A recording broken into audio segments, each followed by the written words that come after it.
कात्यायनी उपाध्याय है। मैं उत्तर प्रदेश से महाराजगंज ज़िले से हूँ। और अगर यहाँ आने की बात की जाए तो मुझे यहाँ पे आके एक नई चीज़ सीखने को मिल रही है। हर संस्कृति को जानने का मौका मिल रहा है। और ये जो प्रोग्राम रखे जा रहे हैं, इससे युवा शक्ति जो है वो आगे की तरफ अग्रसर होती है। और मैं युवाओं के लिए कहना चाहूँगी कि युवा शब्द को अगर उल्टा कर दिया जाए तो वायु बन जाता है, और वायु तभी सही दिशा में होता है जब उस पर नियंत्रण होता है। वैसे युवा अगर अपनी ऊर्जा को सही दिशा देते हैं तो हमारा राष्ट्र 2047 तक सच में एक विकसित भारत बन जाएगा। मैं स्वामी विवेकानंद जी की वो बातें याद दिलाना चाहती हूँ जो उन्होंने कहा था, हे युवा उठो जागो और तब तक मत रुको जब तक अपने लक्ष्य की प्राप्ति ना हो जाए। 2047 तक हमें ऐसे राष्ट्र का निर्माण करना है जो अतीत की गौरवशाली हो। ऐसा भारत बनाना है जो आत्मनिर्भर हो और अपने मानवीय दायित्वों को पूरा करने के लिए भी सम्मत हो। ऐसा भारत हो जिसमें गरीबी ना हो और वो मध्यम वर्ग भी वैभव से युक्त हो। ऐसा भारत हो जिसकी विविधता और अधिक उज्जवल हो और एकता और अधिक अटल हो। ऐसा भारत हो जिसमें नारी शक्ति और युवा शक्ति समाज और राष्ट्र को सही दिशा देने के लिए सबसे आगे खड़ी हो। मैं अपने देश के युवाओं के लिए 4 लाइनें कहना चाहूँगी कि संकल्पों के साधक हो तुम, साहस भरी उड़ान हो, मुकुट तुम ही हो भारत माँ का, तुम ही हिंदुस्तान हो, तुम ही हिंदुस्तान हो। जय हिंद जय भारत। राम राम सा खमा गणी। मैं राजस्थान के नागौर ज़िले से हूँ और ये जो यूथ फेस्टिवल है इसमें आकर हमें बहुत अच्छा लग रहा है। कारण ये है कि ये एक ही छत के नीचे पूरे भारत के दर्शन हो रहे हैं। और इस पर अगर मैं मेरे राजस्थान की भाषा मारवाड़ी या राजस्थानी में 4 पंक्तियाँ कहूँ तो वो ये होगी कि बाता में बताऊँ थाने प्यारा राजस्थान री, कालजी रे माए बसे भी आपना राजस्थान री, इवड़े री आवाज़ सु वो नासिक गुंजानो है, हाथ उठार बोलो थे तो जय जय राजस्थान री, जय जय राजस्थान री। और मैम मैं आपको ये कहना चाहूँगा कि ये जो यूथ के लिए ये प्रोग्राम ऑर्गेनाइज़ किया है, हम चाहते हैं कि हर स्टेट के अंदर ऐसे प्रोग्राम ऑर्गेनाइज़ करवाने चाहिए ताकि कल्चर एक्सचेंज हो, तो हम भारत की हर संस्कृति के बारे में अच्छे से सीख सकें। क्योंकि भारत विविधताओं वाला देश है और इस विविधताओं को जानने का हक हम सब युवाओं को है। और हम सब युवा अगर इस सब को जान लेंगे तो अच्छे से आगे बढ़ पाएंगे और हम हमारी संस्कृति को आगे बढ़ा पाएंगे। आपका क्या रोल है, मतलब आप कुछ परफॉर्मेंस करने वाले हैं? नहीं मैम, मैं परफॉर्मेंस नहीं, मैं एज ए वॉलेंटियर आया हूँ नेहरू युवा केंद्र संगठन से। जी मैम। कैसे लग रहा है आपको ये युवा? बहुत ही ज़्यादा मज़ेदार और ऐसा कि मतलब शब्द ही नहीं है बयां करने के। पहले दिन प्रधानमंत्री मोदी जी आए थे, उन्होंने एक बात कही थी कि विकसित भारत 2047 जी जो होने वाला है उसको लेकर के आप क्या सोचते हैं, आने वाले 20-25 सालों में किस तरह का बदलाव? वैसे मैम मैं आपको बताना चाहूँगा कि हमारी राजस्थान सरकार ने लास्ट ईयर एक राजस्थान मिशन 2030 करके कुछ स्पीच कंपटीशन रखा था। उसमें मुझे फर्स्ट प्राइज़ के रूप में 1 लाख रुपए का प्राइज़ मिला है। और अगर मैं कहना चाहूँ कि 2047 का, तो उसमें हमें कुछ चेंजेस लाने होंगे। सरकार एक पॉलिसी अगर लेके आ जाए कि हर एक घर को जैसे जो सौर ऊर्जा की प्लेटें हैं वो वितरित करें कम पैसों पर, जिससे क्या होगा, अपना घर अपनी बिजली, ये नारा साकार हो जाएगा। जिससे जो कोयले की कमी की वजह से हमारी बिजली आपूर्ति पूरी नहीं हो पा रही, वो उसमें हमें क्या है कि बेनिफिट मिलेगा।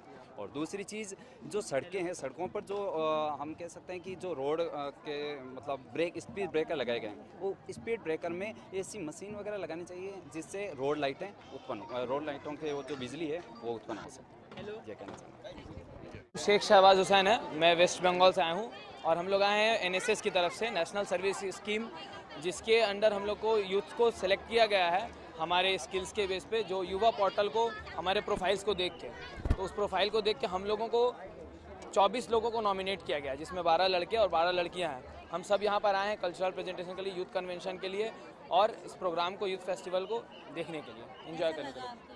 बहुत अच्छा लगा हमें। और ये हमें, चूँकि मैंने इससे पहले इंटीग्रेशन कैंप जो होता है एनएसएस की तरफ से, वो अटेंड किया, जहाँ पे ऑल इंडिया से लोग आते हैं, जिसमें करीब 15 से 16 स्टेट पार्टिसिपेट करते हैं। लेकिन ये ऐसा एक फेस्टिवल है जिसमें पैन इंडिया, पूरे इंडिया के सारे स्टेट से कमोबेश सभी लोग आते हैं। तो यहाँ पर हर एक कल्चर को बहुत अच्छे से देखने का एक मौका मिल रहा है। तो और होने चाहिए प्रोग्राम इस तरह के बिल्कुल होने चाहिए। ये बहुत फैसिलिटेटिंग प्रोग्राम है जिसमें अलग अलग, जैसे कि मान लीजिए कोई आर्टिस्ट है, अगर कोई यूथ है वो आर्टिस्ट है, बहुत अच्छा पेंटिंग कर पाता है, तो उसके लिए उनके फिर अलग से अलॉट किया जाता है कि आप अपने टैलेंट को कितने अच्छे से शोकेस कर सकते हैं। मान लीजिए कोई बहुत अच्छा बोलता है, डिबेट करता है, तो उसको पहले स्टेट लेवल पे, डिस्ट्रिक्ट लेवल पे सेलेक्ट होकर फिर यहाँ तक आना पड़ता है। अगर यहाँ परफॉर्म करता है तो उसके लिए कुछ बहुत अच्छा इनाम भी रखा जाए। सबका साथी सबका ये संदेश है, माँ की गोद पिता का आंचल, मेरा मध्य प्रदेश है। मैं सोनू यादव मध्य प्रदेश का रिप्रेजेंटेट कर रहा हूँ। मेरे साथ मेरी मध्य प्रदेश की टीम आई हुई है और मैं नरेंद्र मोदी जी और हमारे खेल मंत्रालय से अनुराग सिंह ठाकुर जी, मैं उनका तहे दिल से शुक्रगुजार करता हूँ कि उन्होंने मिनी इंडिया, मतलब हर इंसान का नहीं होता कि वो हर जगह जाए, लेकिन अगर वो यूथ फेस्ट में आ गया तो वो पूरा इंडिया को यहाँ देख सकता है। क्या अब मुझे ही देख लीजिए, ये जो है वो मणिपुर वालों ने मुझे दिया है। तो एक विकसित भारत की अगर आप बात करते हैं कि नेशनल इंटीग्रेशन अवेयरनेस प्रोग्राम जैसे चलते हैं वो ऐसे देश में होने चाहिए, जिससे क्या होता है हमें मतलब संस्कृतियों का आदान प्रदान मिलता है। अब हम अपनी जो धरोहर है वो दूसरे लोगों के पास पहुंचाएंगे और उन लोगों की धरोहर हम उनसे सीखेंगे। जब तक अगर हम लोग वहाँ ऐसा प्लेटफॉर्म हमें नहीं मिलेगा तो हम मतलब हमारा मतलब कभी संभव नहीं हो पाता है कि हर स्टेट में जा पा रहे हैं। लेकिन अगर एक मंच मिल जाता है हमें इस तरीके का यूथ फेस्टिवल, जब हम यहाँ पहुँचते हैं तो काफ़ी लोग हमें देखने को मिलता है। अब देखिए, अब ये पंजाबी है, कल लोहड़ी मनाई गई, आज मकर संक्रांति है, रात में भजन होते हैं यहाँ पे, मतलब कभी पीहू चल रहा है, कभी कुछ मना रहे हैं, मतलब हर स्टेट का एक कल्चर हमें देखने को यहाँ मिलता है।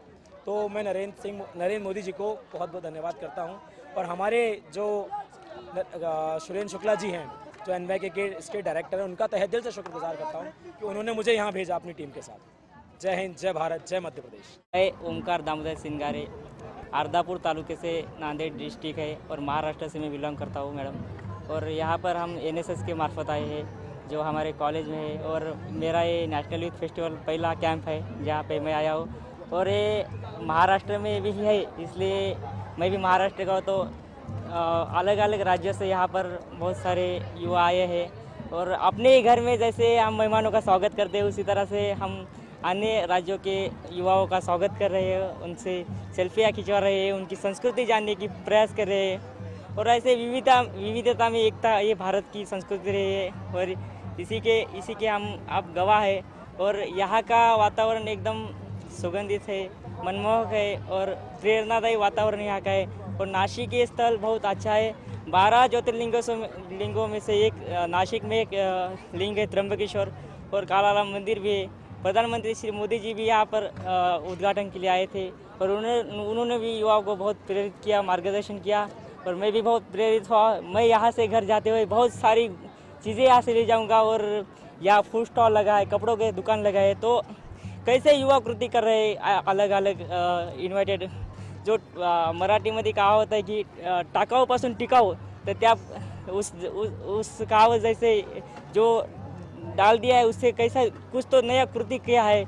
और या जो हमारे महाराष्ट्र में गणपति फेस्टिवल बहुत जोश उल्लास के साथ मनाता है तो वो प्रदूषण के खिलाफ हो जाता है, मगर यहाँ एक मेरे भाइयों ने ऐसे कागज़ से मतलब उसको हम विसर्जित कर सकते हैं और पर्यावरण को कुछ भी दूषित नहीं हो सकते, वैसे गणपति बनाए और अलग अलग राज्यों से अपनी संस्कृति जपते हुए यहाँ पर आए हैं। महाराष्ट्र में से महाराष्ट्र की भी स्टॉल लगे हैं, आप देखना यहाँ पर फूड स्टॉल लगे हैं और ऐसे बहुत इधर एडवेंचर है और नासिक बहुत अच्छा सिटी है, यही कहना चाहता हूँ। धन्यवाद।